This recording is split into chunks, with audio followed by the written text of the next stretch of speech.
وما خلقت الجن والإنس إلا ليعبدون আল্লাহ সুবহানাহু ওয়া তাআলা মানুষ এবং জিনকে সৃষ্টির ব্যাপারে তাদের উদ্দেশ্য সম্পর্কে বলতেছেন, আমি এই দুনিয়ায় মানুষ এবং জিনকে সৃষ্টি করেছি শুধুমাত্র আমার ইবাদতের জন্য। আমার ইবাদত ছাড়া অন্য কোনো কাজের জন্য এই মানুষ এবং জিনকে আমি সৃষ্টি করি নাই। মানুষ দুনিয়ার জিন্দেগিতে যতটুকু সময় অতিবাহিত করবে, যতটুকু সময় পার করবে, প্রত্যেকটা সময় আল্লাহ তাআলার ইবাদতে পার করতে হবে। আল্লাহ তাআলা পবিত্র কালামে পাকে এই ঘোষণার মাধ্যমে মানুষের জিন্দেগি পরিচালনার স্পষ্ট বিবরণ দিয়ে দিয়েছেন।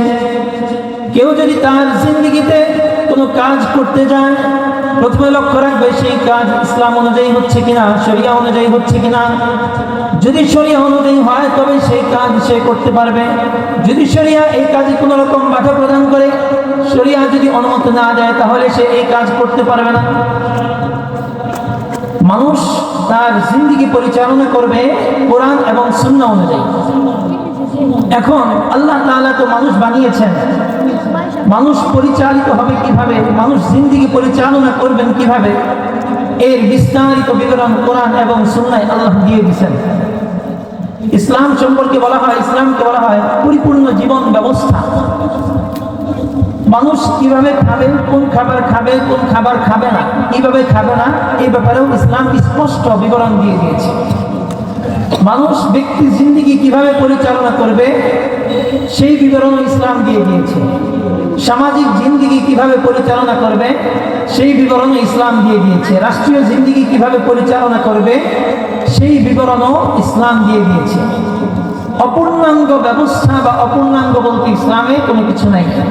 আল্লাহ সুবহানাহু ওয়া তাআলা ইসলামের পূর্ণাঙ্গতা সম্পর্কে বলে দিচ্ছেন, আল-ইয়াওমা আকমালতু লাকুম দীনাকুম ওয়া আতমামতু আলাইকুম নি'মাতি ওয়া রাদিতু লাকুমুল ইসলাম দীনা। আমি মুমিনদের জন্য আল-ইয়াওমা আকমালতু লাকুম, আজ আমি তোমাদের জন্য তোমাদের দিনকে পরিপূর্ণ করে দিলাম, এবং তোমাদের জন্য যে দিনকে পরিপূর্ণ করে দিলাম, ওয়া রাদিতু লাকুমুল ইসলাম দীনা, এবং তোমাদের জন্য যে ইসলামকে পরিপূর্ণ করে দিয়েছি সেই ইসলামের উপর পরিপূর্ণ আমি সন্তুষ্ট আছি।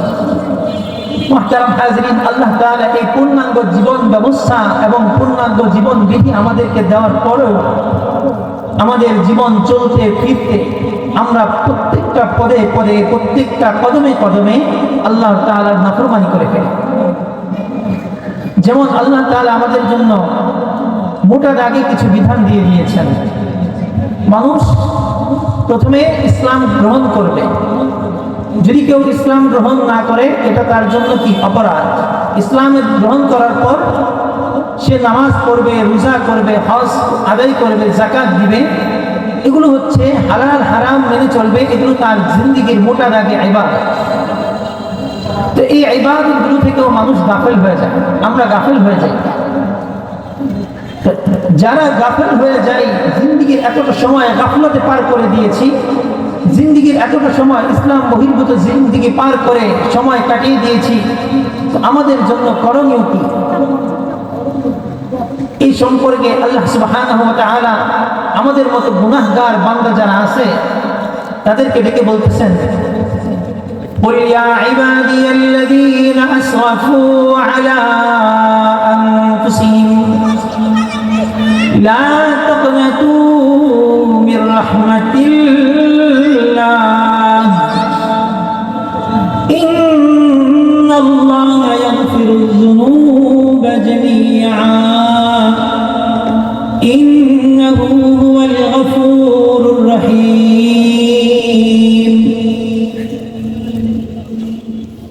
আল্লাহ তার অপরাধী বান্দাদেরকে ডাক দিয়ে বলতেছে, আমার বান্দারা, الذين أسرفوا على أنفسهم لا تقنطوا من رحمة الله। হে আমার অপরাধী বান্দারা, যারা নিজের জিন্দেগির উপর জুলুম করে ফেলেছো, নিজের জিন্দেগিকে অপরাধের সাথে কাটিয়ে দিয়েছো, আমার ওই বান্দারা তোমরা শোনো, তোমরা মনোযোগ দিয়ে শোনো, তোমরা লক্ষ্য রাখো, লা তাকনাতু মির রাহমাতিল্লাহ, তোমরা তোমরা আমার রহমত থেকে, আল্লাহর রহমত থেকে নিরাশ হও না। ইন্নাল্লাহা ইয়াগফিরুয যুনুবা জামিআ ইন্নাহু হুয়াল গফুরুর রহিম। নিশ্চয়ই আল্লাহ গুনাহগুলো মাফ করে দেন। ইন্নাল্লাহা ইয়াগফিরুয যুনুবা জামিআ, নিশ্চয়ই আল্লাহ সমস্ত গুনাহ মাফ করে দিবেন। ইন্নাহু হুয়াল গফুরুর রহিম, তিনি ক্ষমাশীল দয়াময়। আল্লাহ পবিত্র কালামে পাকে এই ঘোষণা এজন্য করছেন, মানুষ জিন্দেগিতে অপরাধ করতে করতে একটা সময় গিয়ে জিন্দেগি থেকে নিরাশ হয়ে যায়। মানুষ অপরাধ করতে করতে নিজের নফসের ভিতরে এই আওয়াজ আসতে থাকে, এই বান্দা তুমি তো এত অপরাধ করে ফেলেছো, এখন যদি আল্লাহর কাছে গিয়ে সিজদা দাও, আল্লাহর কাছে গিয়ে হাত তুলো, আল্লাহ কি তোমাকে মাফ করবে কিনা? তুমি এত অপরাধ করেছো, এই অপরাধ করার পর কিভাবে তুমি আল্লাহর সামনে গিয়ে দাঁড়াবা? কিভাবে তুমি এই অপরাধের বোঝা নিয়ে আল্লাহর সামনে হাত তুলবা? যখন নফসের ভিতরে এই ওয়াসওয়াসা তৈরি হয়, এই ওয়াসওয়াসা থেকে মুক্তি পাওয়ার জন্য বান্দা যখন নিরাশ হয়ে যায়, সেই নিরাশা থেকে বান্দাকে ফিরিয়ে আনার জন্য আল্লাহ এই ঘোষণা দিয়েছেন, দুনিয়াতে মানুষ যতই গুনাহ করুক না কেন, আল্লাহ সুবহানাহু ওয়া তাআলা সমস্ত তার কাছে যদি মাফ চাইতে পারে, বান্দা যদি আল্লাহকে ডেকে তওবা করতে পারে, একবার যদি সিজদায় পড়ে ডাক দেয়, আল্লাহ আমি গুনাহ করে ফেলছি, আল্লাহ আয় আল্লাহ তোমার চৌকাঠ ছাড়া আমার আর কোনো চৌকাঠ নাই, আল্লাহ আয় আল্লাহ তুমি যদি মাফ না করো, আল্লাহ আমি ধ্বংস হয়ে যাব, আল্লাহ আয় আল্লাহ তোমার দরজা ছাড়া আর কোনো মাফের দরজা নাই, আয় আল্লাহ তুমি ছাড়া আমার কোনো রব নাই, আল্লাহ আয় আল্লাহ তুমি একমাত্র ইলাহ, তুমি খালিক, তুমি মালিক, তুমি রাজ্জাক, তুমি রহমান, তুমি রহিম। এইভাবে যদি কোনো বান্দা আল্লাহকে ডাক দিতে পারে, চোখের পানি ছেড়ে দিতে পারে, আল্লাহ সুবহানাহু ওয়া তাআলা তার ওয়াদা অনুযায়ী বান্দার সমস্ত গুনাহগুলো মাফ করে দিবেন। সুবহানাল্লাহ। শুধু যে আল্লাহ বান্দার গুনাহগুলো মাফ করে দিবেন বিষয়টা এরকম না, আল্লাহ তাআলা এই বান্দাকে রহমত এবং মহব্বতের চাদর দ্বারা আবৃত করে দিবেন। দুনিয়ার জিন্দেগিতে মানুষ যখন কোনো অপরাধ করে, দুনিয়ার জিন্দেগিতে মানুষ যখন তার প্রিয় মানুষের কাছেও, কাছের মানুষের কাছেও অপরাধ করে, সে চায় যেন এই অপরাধের শাস্তি হয়, সাজা পায়, এরপরে কি হোক সে মাফ পাক। আল্লাহ সুবহানাহু ওয়া তাআলা বান্দাকে তৈরি করার পর আল্লাহ সুবহানাহু ওয়া তাআলা বান্দাকে যতটা ভালোবাসেন, এর চেয়ে ভালোবাসার, এই ভালোবাসার থেকে একটু ভালোবাসা দিয়েছেন বান্দা বাবা মাকে। যখন সন্তান কোনো বাবা মার সামনে কোনো অপরাধ করে, বাবা মার কথার অবাধ্য হয়, তখন বাবা মা রেগে গিয়ে বলে, যাও তুমি বাসা থেকে বের হয়ে যাও, তুমি ঘর থেকে বের হয়ে যাও, কিংবা লাঠি হাতে নাই শাস্তি দেওয়ার জন্য। যখন মানুষ সামাজিক কোনো অপরাধ করে, সমাজের সালিশ বসে তার বিচার করার জন্য। যখন রাষ্ট্রীয় কোনো অপরাধ করে, তখন রাষ্ট্রের পুলিশ তাকে খুঁজতে থাকে অপরাধের সাজা দেওয়ার জন্য, বিচার করার জন্য। যদি বারবার বলে মাফ করে দাও, ভুল হয়ে গেছে, শাস্তি না দেওয়া পর্যন্ত, শাস্তি সাজা না পাওয়া পর্যন্ত তার মাফ হয় না। যদি মৃত্যুদণ্ড চলে আসে, রাষ্ট্রপতি যাওয়া না পর্যন্ত তার মাফ না হয় না। আল্লাহ বলেন, কোনো বান্দা যদি গুনাহ করতে করতে সমুদ্র পরিমাণ গুনাহ করে ফেলে, কোনো বান্দা যদি গুনাহ করতে করতে সারা দুনিয়া ভরে ফেলে, তারপরে যদি আমাকে এসে ডাকে, আমার কাছে এসে মাফ চায়, তাহলে আমি তাকে মাফ করে দেব। সুবহানাল্লাহ। আল্লাহ তাআলা বাবা মার মাঝে, নিজের প্রিয়জনের মাঝে এত ভালোবাসা দেওয়ার পরও তারা শাস্তি দেওয়ার জন্য খুঁজে, মাফ করার জন্য কেউ খুঁজে না। আর বান্দা আর আল্লাহ আমাদের মতো এই গুনাহগার বান্দাদেরকে শুধু সম্বোধনই করতেছেন, শুধু ডাকতেছেন কি জন্য? ইয়া ইবাদিয়াল্লাযীনা আসরাফু, হে আমার অপরাধী বান্দা, হে আমার গুনাহগার বান্দা।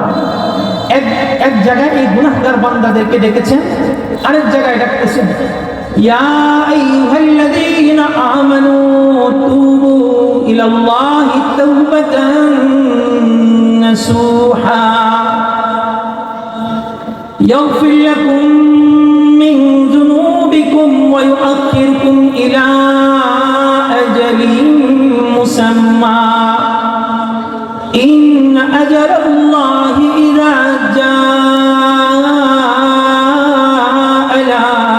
آخر لو كنتم تعلمون يا أيها الذين آمنوا হে ইমানদার বান্দারা হে মুমিন বান্দারা তুবু ইলাল্লাহ তোমরা আল্লাহর কাছে তওবা করো তওবাতান নাসুহা খালিস দিলে ইখলাসের নিয়তে মুখলিস দিলে আল্লাহর কাছে তওবা করো যদি মুখলিস দিলে তওবা করতে পারো আল্লাহ তোমার গুনাহগুলো maaf করে দিবেন প্রথমে আল্লাহ অপরাধী বান্দাদেরকে ডাকছেন এই অপরাধী বান্দা যদি মুমিন হয় এই অপরাধী বান্দা যদি হিন্দু হয় অমুসলিম হয় খ্রিস্টান হয় বৌদ্ধ হয় এই বান্দা যদি নিজের ভুল বুঝতে পারে ইসলাম গ্রহণ করে ইন্নাল্লাযীনা আমানু ওয়া আমিলুস সালিহাতি কানাত লাহুম জান্নাতুল ফিরদাউসি নুজুলা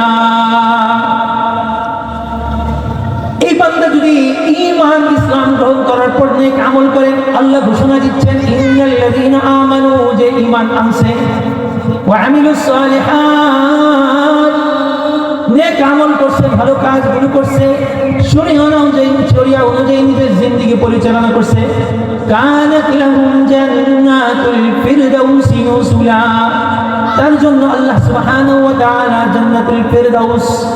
জান্নাতুল ফিরদাউস লিখে দিবেন সুবহানাল্লাহ প্রথমে অপরাধী অমুসলিম বান্দাদেরকে ডেকে তওবা করতে বলছেন আল্লাহ তওবা করলে যদি বুঝতে পারে যদি আল্লাহর কাছে তওবা করে তাহলে আল্লাহ এই তওবাকে কবুল করে তাকে maaf করে দিবেন অনেকে আছে জন্মসূত্রে মুসলিম আবার অনেকে আছে কি জন্মসূত্রে সকলেই জন্মসূত্রে মুসলিম হয় কিন্তু বাবা মার ধর্মের কারণে মানুষের জিন্দেগিতে ধর্মের পরিবর্তন আসে যেমন যেই ছেলেটা যতটা বেশি ধার্মিক ফ্যামিলিতে জন্ম হয় তার কাজকর্ম ধর্ম অনুযায়ী বেশি হয় যদি একাডেমিক শিক্ষা নাও থাকে তো ঠিক কুল্লু মাউলুদিন ইউলাদু আলা ফিতরাতিল ইসলাম বলতেছে কুল্লু মাউলুদিন ইউলাদু আলা ফিতরাতিল মাহিয়াল ইসলাম যে প্রত্যেকটা বাচ্চা নবজাতকই ইসলামের উপর জন্মগ্রহণ করে কিন্তু পরবর্তীতে তার বাবা মার কারণে ধর্মের ভিন্নতা চলে আসে যখন এই বাচ্চাটা বালিগ হয় সাবালক হয় তখন যদি বুঝতে পারে যে জিন্দেগিতে গুনাহ করে ফেলেছে আল্লাহকে না মেনে নবীকে না মেনে গুনাহ করে ফেলেছে তখন যদি এটা বুঝার পর সে তওবা করে এই তওবাকে আল্লাহ গ্রহণ করে নেয় তো তওবার জন্য বা আমল গ্রহণ হওয়ার জন্য প্রথম শর্ত কি ঈমান আনা ঈমান হলো দিলে বিশ্বাস করা আমলে প্রকাশ করা অর্থাৎ দিলে যেটা থাকবে সেটা প্রকাশ্যে আনবে আর যেটা দিলে থাকবে না সেটা প্রকাশ্যে আনবে না দিলে একরকম মুখে আরেক রকম এটাকে মুনাফিকের আলামত বলা হয়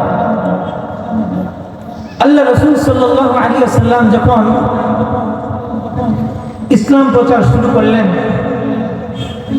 মানুষ ইসলাম ধর্ম গ্রহণ করা শুরু করলো একদল মুনাফিক যখন আল্লাহ রাসূলের কাছে আসছে তখন বলতো আমরা মুসলিম যখন আল্লাহ রাসূলকে ছেড়ে কাফেরদের সাথে সাক্ষাৎ হতো তখন বলতো কি আমরা তোমাদের সাথে আছি وَإِذَا لَقُوا الَّذِينَ آمَنُوا قَالُوا آمَنَّا وَإِذَا خَلَوْا إِلَى شَيَاطِينِهِمْ قَالُوا إِنَّا مَعَكُمْ إِنَّمَا نَحْنُ مُسْتَهْزِئُونَ এই মুনাফিকের দল যখন মুমিনদের সাথে সাক্ষাৎ করে যখন রাসূলের সাথে সাক্ষাৎ করে তখন বলে قالوا آمنا আমরা তো ঈমান এনেছি আমরা তোমার সাথেই আছি তোমাদের সাথেই আছি وإذا خلوا إلى شياطينهم قالوا إنا معكم إنما نحن مستهزئون আল্লাহ কাফেরদেরকে শয়তান বলে উল্লেখ করছেন শয়তান বলে সম্বোধন করতেছেন বলতেছে এই মুনাফিকের দল যখন শয়তানের সাথে সাক্ষাৎ করে তাদের শয়তানদের সাথে সাক্ষাৎ করে তখন কি বলে ইন্না মাআকুম এই শয়তানের সর্দারেরা শয়তানের দলেরা আমরা তোমাদের সাথেই আছি ইন্নামা নাহনু মুস্তাহজিউন আমরা মূলত মুসলিমদের সাথে মুমিনদের সাথে হাসি তামাশা ঠাট্টা করার জন্য যুক্ত হয়েছিলাম প্রত্যেক জামানায় এমন কিছু লোক আসবে যারা যখন মসজিদে আসবে তখন সবচেয়ে বড় মুসল্লি যখন মন্দিরে যাবে সবচেয়ে বড় পূজারী অর্থাৎ মসজিদে গেলে মুসলমানদের সাথে আছে, আর মন্দিরে গেলে কি হিন্দুদের সাথেও আছে। সময়টা খুব নাজুক। দাড়ি ছাড়াদেরও বিশ্বাস করার উপায় নাই, দাড়িওয়ালাদেরও বিশ্বাস করার উপায় নেই, টুপি ছাড়াদেরও বিশ্বাস করার উপায় নাই, টুপিওয়ালাদেরও বিশ্বাস করার উপায় নেই। দিলে একরকম কথা থাকে আর প্রকাশ হয় আরেক রকম কথা। নির্বাচনের সময় আসলে মাথায় টুপি উঠে, নির্বাচন চলে গেলে মাথা থেকে টুপি পড়ে যায়। নির্বাচনের সময় আসলে ইসলামিক ভোট বক্স তৈরি হয়, আর যখন সুযোগ সুবিধা পায় তখন আবার এই ভোট বক্স ভেঙে যায়। অর্থাৎ সব স্বার্থ সিদ্ধি যেটা ভোটের সাথে কেন্দ্র করে, ঈমান ইসলামের সাথে কোনো কিছুই নাই। এই কথার সাথে একটা কথা একেবারে স্পষ্ট, একেবারে প্রসিদ্ধ এবং কমন কথা, যে রাজনীতির শেষ কথা বলতে কোনো কিছু নাই। এই কথার স্পষ্ট ব্যাখ্যা হলো রাজনীতিতে মুনাফিকের শেষ বলতে কোনো কিছু নেই। এটার ব্যাখ্যা বিশ্লেষণ অনেক লম্বা, এই লম্বার কোনো জরুরত নাই। বাকি এতটুকু, ইসলামী দল অনিসলামিক দল, যেহেতু সামনে ইলেকশন, ইসলামী দল অনিসলামিক দল যেটাই আসুক, কথার কাজ আগে পরের ইতিহাস সবকিছু যদি মিল থাকে তাহলে সমর্থন করা যাবে। সবাই নিজের সুবিধা মতো বক্তব্য দিবে, সবাই নিজের সুবিধা মতো নিজেই বড় বড় আল্লামা হবে, নিজেই সবচেয়ে বড় জান্নাতি দল হয়ে যাবে, এটাই স্বাভাবিক। আল্লাহ তাআলা এই সমস্ত ধোঁকাগুলো আমাদেরকে বোঝার মতো তৌফিক দান করেন, সকলে বলি আমিন। যেটা বলতেছিলাম, ওয়াইদা লাকুল্লাযীনা আমানু ক্বালু আমান্না, অর্থাৎ মুমিনদের সাথে থাকবে, মুমিনই থাকবে। যখন কাফেরদের এখানে যাবে তখনও বলবে যে আমি মুমিন, আমি মুসলিম, আমি পূজার সাথে সম্পৃক্ত হতে পারবো না। এটাই হবে স্পষ্ট কথা। আমি যেই দল করি, যেই মত করি, সেই মতের ব্যাপারে স্পষ্ট ব্যাখ্যা থাকতে হবে, স্পষ্ট বক্তব্য থাকতে হবে, স্পষ্ট পরিচিতি থাকতে হবে। আজকে এখানে একদল, কালকে ওখানে একদল, আজকে এখানে এক পরিচয়, কালকে ওখানে এক পরিচয়, স্পষ্ট মুনাফিকের আলামত। যেই কথাই ছিলাম, আল্লাহ সুবহানাহু ওয়া তাআলা গুনাহগারদেরকে, অমুসলিমদেরকেও ডেকে বলছেন কি, আসরাফু আলা আনফুসিহিম ইয়াতনাকু মির রাহমাতিল্লাহ। জিন্দেগিতে যতই গুনাহ করছে, এই গুনাহ থেকে নিরাশ হয়ে যায়, কি করো, তওবা করো, আল্লাহ তওবা কবুল করে দিবেন, জিন্দেগির সকল গুনাহগুলো মাফ করে দিবেন। প্রসিদ্ধ এক ঘটনা, আল্লাহ রাসূল সাল্লাল্লাহু আলাইহি ওয়াসাল্লাম হাদিসের বর্ণনায় প্রসিদ্ধ এক বনী ইসরাইলের ঘটনা নিয়ে আসছেন। এই ঘটনায় বলা হচ্ছে, লম্বা ঘটনা, এটার বিস্তারিত আলোচনা করতে গেলে অনেক লম্বা হয়ে যাবে। এই ঘটনায় বলা হচ্ছে, বনী ইসরাইলের এক লোক 99 জনকে হত্যা করেছে, খুন করেছে। হত্যা করার পর তার দিলে উপলব্ধি হয়েছে যে আমি গুনাহ করে ফেলেছি। عن أبي سعيد بن مالك رضي الله عنه قال أن النبي صلى الله عليه وسلم كان في من كان قبلكم رجل قتل 99 نفسا فسأل عن أعلم أهل الأرض فدل على راهب فأتاه فقال إنه قتل 99 نفسا فهل له من توبة। বলতেছে এক লোক 99 জন হত্যা করার পর বলতেছে, জমিনে কি এমন কোন লোক আছে যে আমাকে তওবার পথ দেখাবে? তখন সে এক পাদ্রীর কাছে গেল। পাদ্রীর কাছে যাওয়ার পর বলল, আমি স্বীকারোক্তি দিল, আমি 99 জনকে হত্যা করেছি, আমার জন্য কি কোনো তওবার পথ আছে? এই পাদ্রী বলল তাকে, না, কোনো তওবার পথ নাই, তুমি এতজনকে হত্যা করেছো, তোমার জন্য কোনো মাফ নাই। সে উত্তেজিত হয়ে, রাগান্বিত হয়ে তারপর ওই পাদ্রীকে হত্যা করে ফেলেছে। এরপরে আরেকজন লোকের কাছে খবর পাওয়ার পর তার কাছে গেল যে আমি এই পর্যন্ত 99 জনকে হত্যা করার পর এরকম একজনের কাছে গিয়েছিলাম তওবার জন্য। তার কাছে বর্ণনা করার পর সে বলেছে তওবা নাই, আমি তাকেও হত্যা করে ফেলেছি, আমি 100 জন হত্যা করেছি। তখন ওই লোক বলল, হ্যাঁ, তোমার জন্য তওবা আছে, জমিনের সকলের জন্য যে যত অপরাধ করেছে সকলের জন্য আল্লাহ তওবা লিখে রাখছেন। অমুক গোত্রে যাও, অমুক গোত্রের লোক এইভাবে এইভাবে ইবাদত করে, তার সাথে গিয়ে তুমি ইবাদত শুরু করো, তওবা করার পর আল্লাহ তোমার সমস্ত গুনাহগুলো মাফ করে দিবেন। তো বলতেছে, এই লোকের কথা শোনার পর সেই গোত্রের দিকে রওনা হয়ে গেছে। চলতে চলতে অনেকটা পথ অতিক্রম করার পর এই লোকের দুনিয়ার জিন্দেগির সফরের শেষ সময় চলে এসেছে। আজরাইল চলে এসেছে তার জান কবজ করার জন্য। যখন তার জান কবজ হয়ে গেল, এখন জানটা কি জাহান্নামের ফেরেশতা নিবে নাকি জান্নাতের ফেরেশতা নিবে, এটা নিয়ে দুই দলের ফেরেশতাদের মাঝে দ্বন্দ্ব তৈরি হলো। এই দ্বন্দ্বটা 3 রকমের বর্ণনা আসছে। দ্বন্দ্ব তৈরি হলে বলল যে এই লোক, প্রথম বক্তব্য, এই লোক হলো সারা জীবন গুনাহ করেছে, হত্যা করেছে, এই লোকের কোনো মাফ নাই, এই লোককে জাহান্নামে নিয়ে যাওয়া হবে। এই লোকের জিন্দেগিতে তওবা করার পর কোনো ইবাদত নাই, এই লোক জান্নাতে যাবে কিভাবে, এই লোক জাহান্নামে যাবে। ফেরেশতারা বলতেছে না, এই লোক গুনাহ থেকে মাফ চাইছে, তওবা হয়ে গেছে, তওবার পর তার জিন্দেগি যেহেতু নিষ্পাপ হয়ে গেছে, তাকে জান্নাতে নিয়ে যাওয়া হবে। তো তাদের এই বাক বিতণ্ডটা এক পর্যায়ে তারা বিচারে বসলো যে কি করা যায়। প্রথম সমাজে আসলো, এক কাজ করো, সে যেই দিকে আগাচ্ছে, যেখান থেকে রওনা হয়েছে, যেই দিকে আগাচ্ছে গোত্রের দিকে, এতটুকুর মাঝে দূরত্ব কতটুকু, যদি তওবার দিকে বেশি পথ অতিক্রম করে থাকে তাহলে তাকে জান্নাতের ফয়সালা করা হবে, আর যদি সে পথ কম অতিক্রম করে তাহলে তার জাহান্নামের ফয়সালা হবে। এই কথা বলার পর রাস্তা মাপা হলো। রাস্তা মাপার পর বলতেছে যে 1 বিঘত পরিমাণ জায়গা সে কল্যাণের দিকে কম আগাইছে।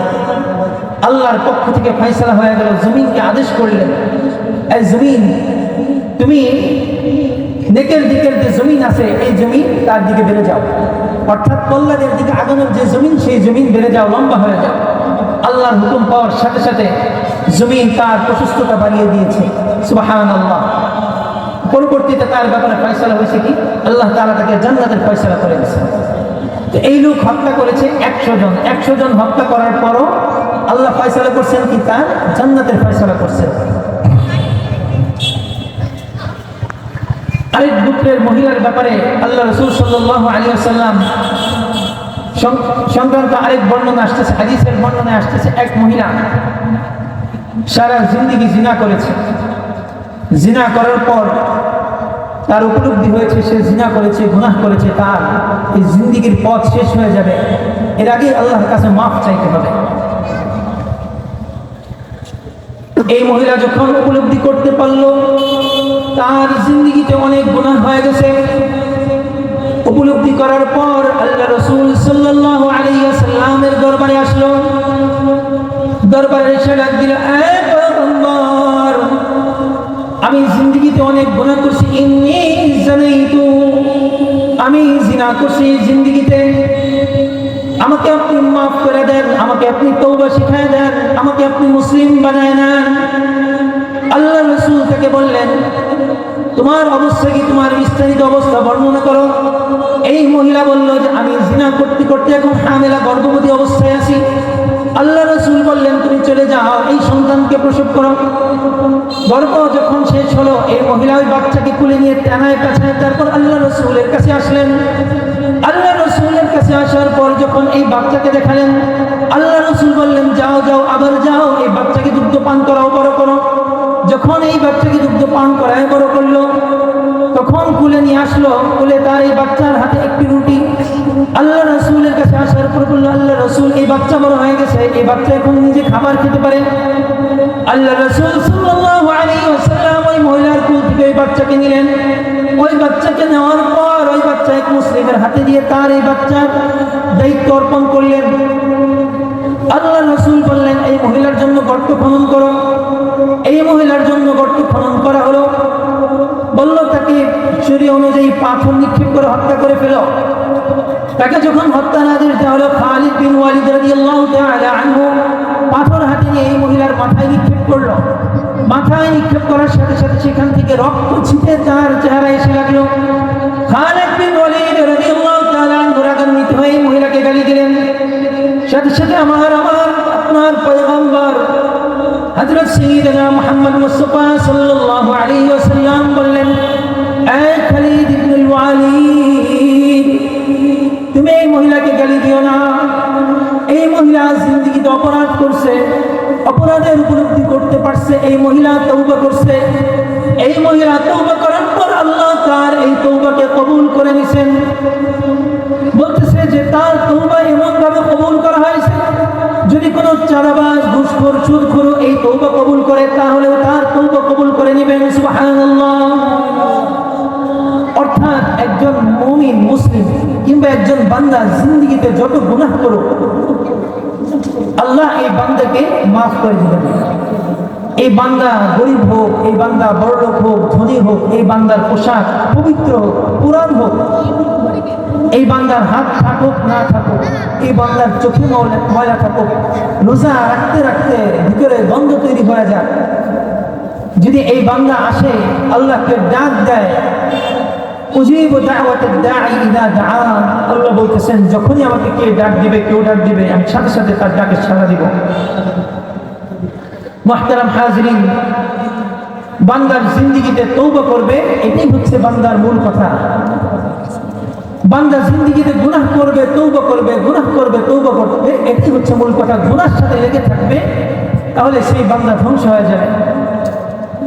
বলতেছে যে এই বান্দা যদি এরকম হয় যে গুনাহই না করে, তাহলে আমি এমন এক জাতি নিয়ে আসবো যে জাতি গুনাহ করবে আর তওবা করবে। অর্থাৎ বান্দা কান্নাকাটি করে আল্লাহর কাছে মাফ চায়, এই বিষয়টা আল্লাহ অনেক পছন্দ করে।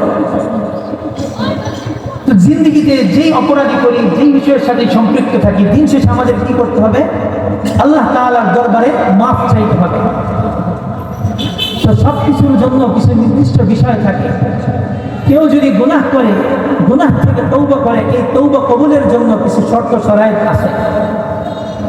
শর্ত ছাড়া যদি তওবা করে, তাহলে এই শর্তগুলি জেনে রেখে যদি তওবা করে, তাহলে তার জন্য পরবর্তী জিন্দেগিতে পরিচালনা করা, চলাফেরা করা সহজ হবে। আর যদি এই বিষয়গুলো জেনে না থাকে, তাহলে তার জিন্দেগিতে চলা এত সহজ হবে না। তওবার কোন কোন বর্ণনায় 6টা শর্ত, 4টা শর্ত, 3টা শর্ত, একাধিক শর্তের কথা আসছে। সময় কম, শুধুমাত্র শর্তগুলো বলে আজকের আলোচনা ইনশাআল্লাহ এখানে শেষ করব। এই যে আল্লাহ বারবার ডাক দিয়ে বলতেছেন, ইমানদার গণেরা, অপরাধী বান্দারা, আসো তওবা করো, আমি মাফ করে দিব, আসো তওবা করো, মাফ করে দিব।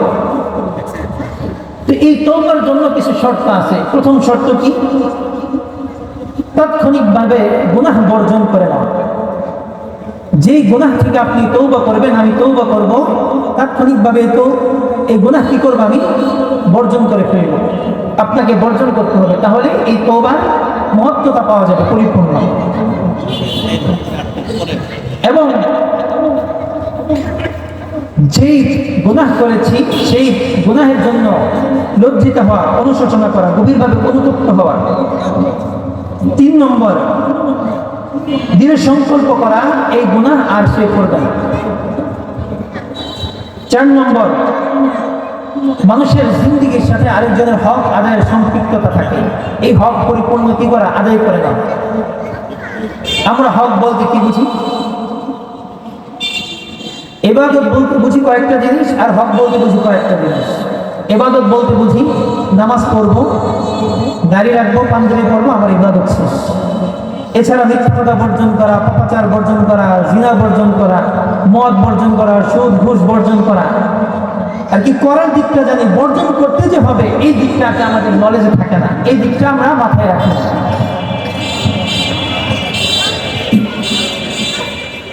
আল্লাহ তাআলা আমাদেরকে 2টা মাকসাদের কারণে উত্তম বলছেন।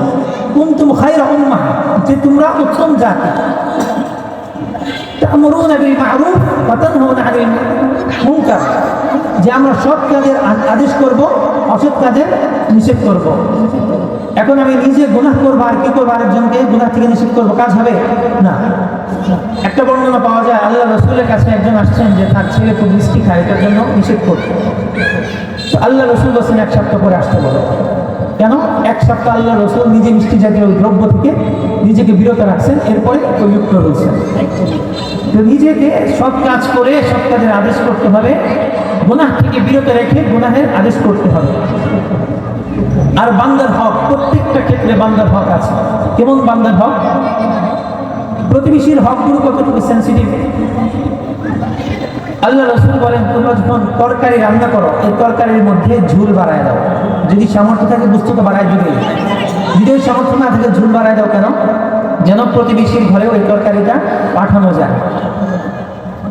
আজকে তো আমাদের অবস্থা এরকম, ফ্ল্যাট গ্রামে যদিও একটু অবস্থায় যোগাযোগ আছে, দেখা সাক্ষাৎ হয়, সালাম কালাম হয়। ঢাকায় পাশের ফ্ল্যাটে যদি কেউ মরে পচেও যায়, তারপরে বলার কোনো অবস্থা থাকে না। অথচ প্রতিবেশীর হক সংক্রান্ত প্রতিবেশী অসুস্থ হলে তার খোঁজ নিতে হবে। বান্দার হকগুলো কি কি? বান্দার সুস্থতা অসুস্থতায় তার পাশে দাঁড়ানো, তার খোঁজখবর নেওয়া, আত্মীয় স্বজনের হক আদায় করা, যত ধরনের হক আছে, যত ধরনের ঋণ আছে, সমস্ত হক আদায় করা এবং ঋণগুলো পরিশোধ করা, এগুলো হলো বান্দার হক। যেগুলো আছে এগুলো পরিপূর্ণ আদায় করা। এছাড়াও অন্য অন্য আরো যে গুরুত্বপূর্ণ বিষয় আছে সেটা কি? একেবারে খাঁটি দিলে তওবা করতে হবে, লোক দেখানো তওবা না। লোক দেখানো যদি তওবা হয়, এই তওবা যে কবুল হবে, গ্রহণযোগ্য হবে, এটার কোনো কি নাই, সম্ভাবনা নাই। এবং যেই সমস্ত ইবাদত ছুটে গিয়েছে, কাজা ইবাদতগুলো আদায় করে নেওয়া, যেমন কাজা রোজাগুলো আদায় করে নেওয়া, এরপরে ছুটে যাওয়া রোজাগুলো আদায় করে নেওয়া, হজ বাকি থাকলে ফরজ হওয়া হজ আদায় করে নেওয়া, যাকাতের বাকি থাকলে যাকাতগুলো আদায় করে নেওয়া, নামাজ কাজা থাকলে সেই কাজা নামাজগুলো আদায় করে নেওয়া। এবং এই তওবার অবস্থা কি? মৃত্যুর আগে তওবা করা। সময় গলায় গড়গড়া তৈরি হওয়ার আগে, মৃত্যুর আগে যে জান কবজ হওয়ার যে অবস্থা, এটা তৈরি হওয়ার আগে তওবা করে নেওয়া। যদি এই শর্তগুলো মানা যায়, আল্লাহ সুবহানাহু ওয়া তাআলা আমাদেরকে মাফ করে দিবেন।